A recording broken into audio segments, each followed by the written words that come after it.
नमस्ते friends, gardening with वंदना में आपका स्वागत है। और आज मैं आपको दो ऐसे लिक्विड फर्टिलाइज़र बना के दिखाऊंगी और उसको पौधों में डाल करके भी वो एकदम मैजिक का काम करेगा। और इस समय की ज़रूरत है वो, जैसे मार्च का महीना अब आ गया है, बहुत सारी हमने प्रूनिंग कर रखी होगी और बहुत सारे पौधे लगा रखे होंगे, सीडलिंग लगा रखी होगी, कटिंग वगैरह लगा रखी होगी, तो उसके लिए वो बहुत अच्छा है। और ये अगर खाद हम देते हैं तो पत्तियां बहुत जल्दी आएंगी, उसमें फ्लावरिंग बहुत इंक्रीज हो जाएगी और जितने भी तरह के पोषक तत्व हैं वो प्रॉपर प्लांट को मिलते रहेंगे। तो फरवरी मार्च का महीना पूरे अपने प्लांट को ग्रोथ कराने का टाइम होता है और जो लोग जितने अच्छे से ग्रोथ करा लेते हैं पूरे साल उनके पौधे उतने ही हेल्दी और अच्छे रहते हैं। ये वाली जो आप गुलाब की वैरायटी देख रहे हैं फ्रेंड, ये मैरिस उटिलो नाम की है और इसको आप गूगल में सर्च करिएगा, इसका नाम मैं डिस्क्रिप्शन में दे दूँगी। ये एक किसी पेंटर के नाम पर रखा गया है और इसकी जो फ्लावर आए हुए हैं वो देखिए दो अलग अलग कलर के हैं। जैसे कि जब ये प्लांट को खिलने का जब टाइम होता है तो देखिए ये थोड़ा सा येलो और पूरा रेड कलर का ये हो रहा है। और जब पूरे प्लांट खिल जा रहे हैं, यानी कि जब इसके फूल खिल जा रहे हैं, तो ये देखिए ये पूरा इस तरह से पिंक कलर और ये वाइटिश में हो जा रहा है। तो ये अंतर है इन दोनों ही प्लांट में और दोनों ही एक ही प्लांट के पौधे हैं। स्ट्राइप रोज की ये बहुत अच्छी वैरायटी है और इसके साथ एक ये वाला जो कलर है गुलाब का, ये भी बड़ा अच्छा आया है। ये देखिए ये है ग्रीन टिंट। और ये वाली जो गुलाब की वैरायटी है इसको मैं दिखाती हूँ, आप चाहें तो स्क्रीनशॉट ले सकते हैं। देखिए ये है मैरिस उटिलो। अब बात करते हैं फ्रेंड लिक्विड फर्टिलाइज़र बनाने की। ये तो दो तरह की मैंने लिक्विड फर्टिलाइज़र बना करके तैयार किया हुआ है और इसे कैसे तैयार किया हुआ है इसकी भी पूरी डिटेल दूंगी, इसे कैसे देना है और इसमें हमारे प्लांट्स को क्या मिलने वाला है ये भी पूरी जानकारी होगी। तो ये वाली जो खाद मैंने बनाई है फ्रेंड वो वर्मी कंपोस्ट से बनाई हुई है और ये वाली जो खाद लिक्विड बनाई हुई है ये सरसों खली से बनाई हुई है। तो आप भले ही मार्च का महीना आ गया है, आप बिल्कुल डरे नहीं सरसों खली की खाद देने में। और ये है कि अगर आपको बहुत डर लगता है तो थोड़ा सा इसका जो डाइल्यूशन है वो बहुत बढ़ा लीजिए। जैसे आप 10 लीटर 15 लीटर में अगर आप एक डब्बा मिला रहे थे इस सरसों खली खाद को, तो आप 20 लीटर में कर सकते हैं। इसका जो घोल हम बनाएंगे वो जैसे जैसे गर्मियाँ आने लगेंगी पतला करते जाएंगे। तो ये मार्च और अप्रैल में आप बहुत आराम से दे सकते हैं और मई जून में देने की आपको ज़रूरत नहीं है प्लांट को किसी भी तरह के फर्टिलाइज़र को।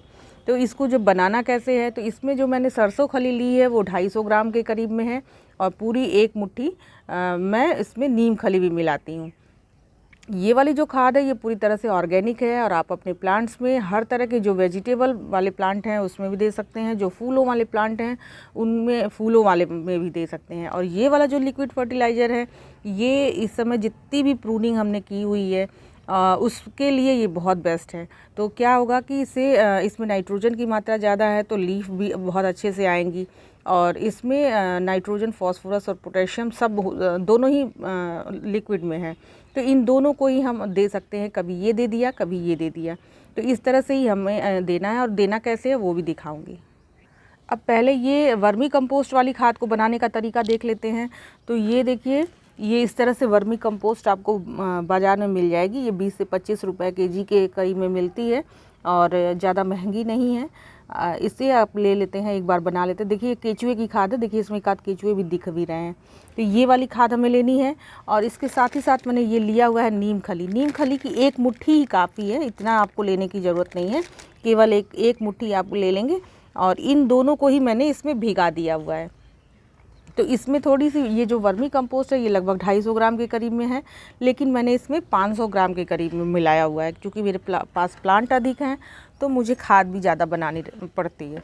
तो आप इस तरह की जब खाद बना करके आप देते हैं ना, और इसे देना कब कब है कि हफ्ते में आप एक दिन ज़रूर इसको दिया करिए इस तरह की जो लिक्विड खाद है। और लिक्विड खाद की ज़रूरत भी क्यों पड़ती है ये भी देख लेते हैं, क्योंकि हम जब मिट्टी बनाते हैं तो उसमें खाद तो देते ही देते हैं पूरा एक हिस्सा, तो वो एक बार हमने दे दिया है।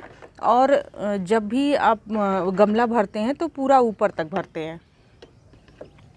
जैसे मैंने ये गमला ही पूरा भरा हुआ है तो ये पूरा ऊपर तक पूरा देखिए भरा हुआ है। अब इसमें बहुत ज़्यादा हम खाद सॉलिड खाद नहीं दे सकते हैं। जो लिक्विड खाद है वो पानी में मिला के जब हम देते हैं तो इससे क्या है कि प्लांट में न्यूट्रिशन भी बहुत अच्छा मिलता है और प्लांट की बढ़वार भी बहुत अच्छी होती है। तो ये जो लिक्विड फर्टिलाइज़र मैंने बनाया है वो ये जितने भी तरह के आपके पास प्लांट हैं, जो लीफ वाले प्लांट हैं उसमें भी आप दे सकते हैं, कोई दिक्कत नहीं है। और जो ये वर्मी कंपोस्ट से हमने बनाई हुई है, तो इसमें एक मुट्ठी आप नीम खली मिला लें और पूरी वर्मी कंपोस्ट 1 केजी आधा केजी जैसे आपके प्लांट हो उस हिसाब से एक नॉर्मल रेशियो कर दें। कुछ कम अधिक हो जाता है तो भी आपको डरने की ज़रूरत नहीं है, ये एकदम आराम से चलेंगे। तो आप इसको एक ज़रूर आप बना करके रखें। जैसे जब गर्मियाँ बहुत ज़्यादा तेज़ होती हैं तो भी ये इसमें काम करता है, क्योंकि वर्मी कंपोस्ट एक ठंडी खाद है और ये पूरे टाइम चलेगा। ये सरसों खली की खाद तो मई जून में बंद हो जाएगी, लेकिन अगर आप चाहें तो ये वाली खाद आप पूरे साल इत्मीनान से दे सकते हैं, बिल्कुल डरने की ज़रूरत नहीं है। वर्मी कंपोस्ट की खाद को आपको ये 24 घंटे भिगा के रखना है, उसके बाद आप इसको दे सकते हैं। और ये जो सरसों खली की खाद है इसको कम से कम आप 2 से 3 दिन इसको फर्मेंट कर लें तब दें। देखिए ये मैं इस तरह से बना के हमेशा रखती हूँ और जब भी प्लांट में देना होता है तो फिर वो बड़े आराम से दे सकते हैं। तो इसमें क्या करना है, जैसे दोनों खादों को आप एक साथ मिला के भी दे सकते हैं और दोनों को अलग अलग दे सकते हैं। तो ये वाली खाद फ्लावरिंग वाले जो पौधे हैं उसमें बहुत अच्छा काम करेगा, जो सरसों खली की खाद है।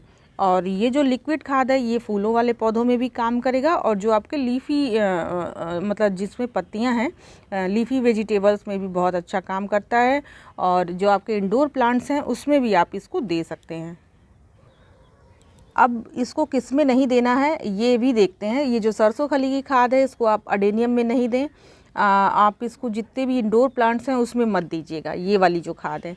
और ये वाली खाद आप इंडोर प्लांट्स में भी दे सकते हैं और चाहें तो आप अडेनियम में भी थोड़ा दे सकते हैं, लेकिन इतना ज़्यादा ज़रूरत नहीं है अडेनियम को फर्टिलाइज़र की, खास करके नाइट्रोजन वाले फर्टिलाइज़र की ज़रूरत।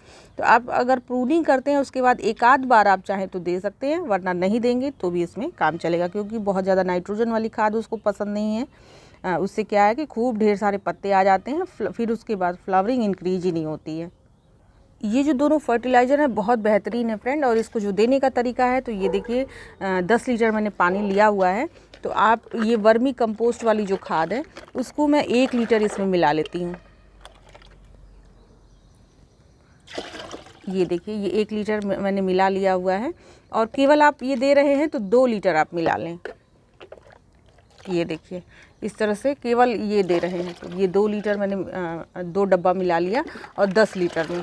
तो ये एक बहुत अच्छा सा देखिए इस तरह का सलूशन बन गया। और जब भी आप किसी इस तरह का लिक्विड फर्टिलाइज़र देते हैं या कुछ भी इस तरह का पानी वाली चीज़ें आप डब्बे में भर के देते हैं, तो आप ऐसे ऐसे 3-4 बार चला लेंगे, तो इसमें क्या है ऑक्सीजन की भी मात्रा बहुत अच्छी हो जाती है। तब आप देंगे तो इससे मिट्टी में ऑक्सीजन भी और अच्छे से जाएगा। तो थोड़ा सा 3-4 बार इसको ऐसे ऐसे चला लीजिए। और ये जो सरसों खली की खाद है चाहें तो आप इसमें मिला सकते हैं, और नहीं इच्छा हो तो इसको भी अलग से दे सकते हैं। लेकिन अब चूँकि मैं यहाँ ले ही आई हूँ तो इसको भी मैं आधा डब्बा मिला ही लेती हूँ। फ्लावरिंग वाले प्लांट के लिए सरसों खली की खाद बहुत बेस्ट होती है। जिन लोगों को बहुत थोड़ा डर हो कि हमारे प्लांट्स ख़राब ना हो जाएं, वो इसमें क्या कर सकते हैं कि थोड़ा सा फंजीसाइड पाउडर चाहे तो आप मिला लें। लेकिन मैंने नीम खली मिलाई हुई है तो इसलिए कोई डर नहीं है। जो बिगनर हो उन्हें ज़्यादा डर लगता है कि क्या इसमें कुछ गड़बड़ ना हो जाए, मेरे प्लांट ख़राब ना हो जाए, तो आप इसमें ये जो फंजीसाइड पाउडर है, ये देखिए ये साफ़ मैं आजकल इस्तेमाल कर रही हूँ, तो इसे आप इस्तेमाल कर सकते हैं। वैसे आप सरसों खली ये नीम की खली मिलाते हैं तो आपको बिल्कुल ये सब चीज़ें इस्तेमाल करने की ज़रूरत नहीं है। अब जो हमारा इसको देने का तरीका फ्रेंड होना चाहिए, वो मैं इसे अभी गुलाब के देखिए पौधे में दे रही हूँ, और इसे ऐसे दीजिए कि बहुत ज़्यादा नीचे ना जाए, क्योंकि नीचे चला जाएगा तो जितने भी हमारे जो प्लांट्स हैं उनका जो न्यूट्रिशन है वो नीचे चला जाएगा, बह जाएगा। तो इसलिए उतना ही पानी दें जितना कि ये जो गमले हैं वो सोख लें, और बहुत ज़्यादा नीचे पानी नहीं आए। इस तरह के प्लांट में आप जब दे रहे हो, जैसे ये पत्तियां देखिए पूरी बाहर तक आई हुई हैं, तो आप कोशिश करें कि इनकी पत्तियों पे ना पानी पड़े, नहीं तो फंगस लगने का डर रहता है। केवल मिट्टी में ही ये जो फर्टिलाइज़र है वो देने का जो तरीका हो वो ऐसे नीचे नीचे ही दें। इसके जो पत्ते हैं उस पर ही इसके छींटे ना पड़े, इस चीज़ का ध्यान रखें। तो फ्रेंड इतने सुंदर फूल जो उगाने का जो तरीका है वो लगभग मैंने आपको बता दिया है।